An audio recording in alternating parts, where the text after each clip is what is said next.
Thanks for coming, folks. I've been thoroughly briefed by all the agencies in the federal government as to the situation, based on what we know now. I have tried to get a hold of Donald. He's with his doctors. Apparently he's doing well.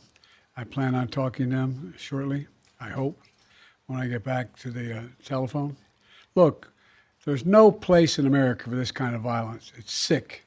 It's sick. It's one of the reasons why we have to unite this country. We cannot allow for this to be happening. We cannot be like this. We cannot condone this. And I want to thank the Secret Service and all the agencies, including the state agencies, that have been engaged in making sure that the people and we have more detail to come relative to other people maybe injured in the audience. I don't have all that detail. We'll make that available to you. I may be able to come back a little later tonight, but we'll put out a statement if I'm not able to if it's not convenient for you all. But the bottom line is that the Trump rally was a rally that he should have been able to be conducted peacefully without any problem. But the idea that there's political violence or violence in America like this is just unheard of. It's just not appropriate. And everybody must condemn it. Everybody. I'll keep you informed, and if I am able to speak to Donald, I'll let you know that as well. But so far, it appears he's doing well, number one. Number two, that they're thoroughly investigating what happened to anyone else in the audience. We have some reports, but not final reports. And every agency in the federal government, I'm going back to my phone to speak with the federal agencies that are being put together again to give me an updated briefing. Has anything happened? They learned any more in the last couple hours. So thank you very much, and I hope I get to speak to him tonight, and I'll get back to you if I do, okay? President, do you think there was an assassination attempt? I don't know enough I have an opinion, but I don't have any facts. So I want to make sure we have all the facts before I make any more comments. Thank you. Well, that was President Biden addressing what happened at the Donald Trump rally in Pennsylvania today. Of course, Joe Biden would not say that it was an attempted assassination because he doesn't want to speak without having the facts. The president, just like Biden did, should not just go out and be talking about things without knowing what they're talking about. That reaction to whatever happened at the Trump rally today is exactly how a president should respond, showing that he cares about Donald Trump, the human being, that he cares about the people who were killed/injured at the rally, and he cares about the country moving forward, saying that political violence has no place in the United States. Now, what would Donald Trump have said if something similar would have happened to one of his political opponents? Oh, well, we don't really have to imagine, because here is what Donald Trump said after Nancy Pelosi's husband was attacked in his home. And we'll stand up to crazy Nancy Pelosi, who ruined San Francisco. How's her husband doing, by the way? Anybody know?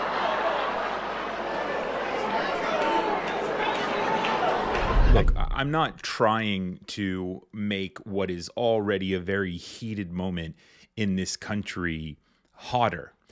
I'm simply saying that we have a decision to make in November.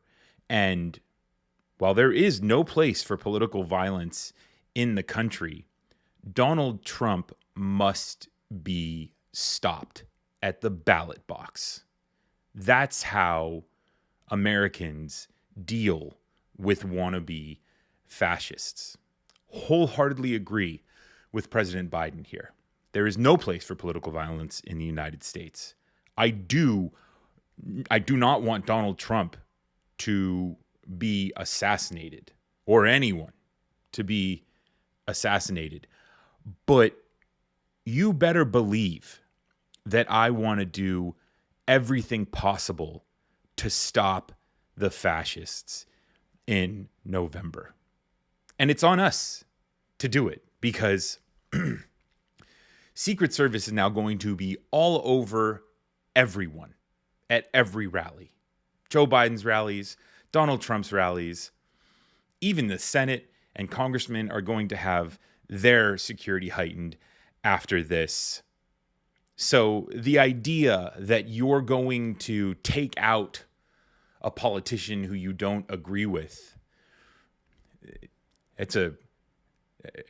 that's not going to do anybody any good, because there are two major political parties who have the backs of their representatives. And if you think you're going to, take somebody out and that's going to make a world of difference, I really got to be honest with whoever thinks that way.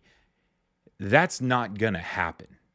There are thousands of people on both sides who are ready and willing to fill the role if there were to be any assassination. So, of course, Joe Biden here is the commander-in-chief who we want. We want the man who has the empathy, who has the wisdom to say, hey, he was calling Donald Trump a loser at his rally yesterday, talking about how he's a fraud, how he raped a woman. That's all because that happened. Does he deserve to be murdered for that? No. Does he deserve to ever hold any office or any power again? No. So, another call for all of us who need a reminder that Donald Trump must be stopped in November. And just those few minutes and that reaction from Joe Biden, that's who we want leading the country. That's the man who we want as the executive.